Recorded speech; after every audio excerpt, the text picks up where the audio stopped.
I guess I would kind of phrase this from, there's no one set path to choosing your career and what you want to do. I think, especially when I was growing up. So I was first gen college student, and my parents didn't really know how anything outside of like blue collar jobs worked. And so, they were just like, don't do what we did, go to college and get a job. And that's basically it. And then like as a kid, I'm like, oh, I like video games, I like computers. So I'm like, I'll do computer science.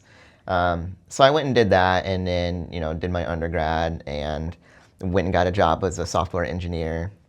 But then I rapidly realized that I worked for about 6 years, and I would work at a place and get bored, and then because like the first year at a company is really exciting, and there's lots of stuff to learn and new problems to solve, and then it kind of like same old thing, like you figured out how it all works.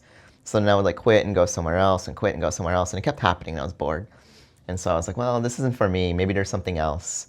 So then I quit and went back to grad school.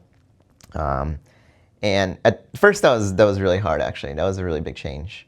I remember one of the first classes I ever had was a professor went to the front of the board, because I had been out of college for a while at this point. And he's like wrote down a bunch of equations, and he's like, if you don't know what this is, you need to leave class right now. And I went home and had like a panic attack, and I was like, oh my God, what have I done? But it ended up being fine, right? It's just one of these things where you can't be afraid to try new things. So if something isn't working for you, rather than sitting there and being unhappy or waiting for some external force to come and make a change, like it's your life. You have to go and act it and make it happen.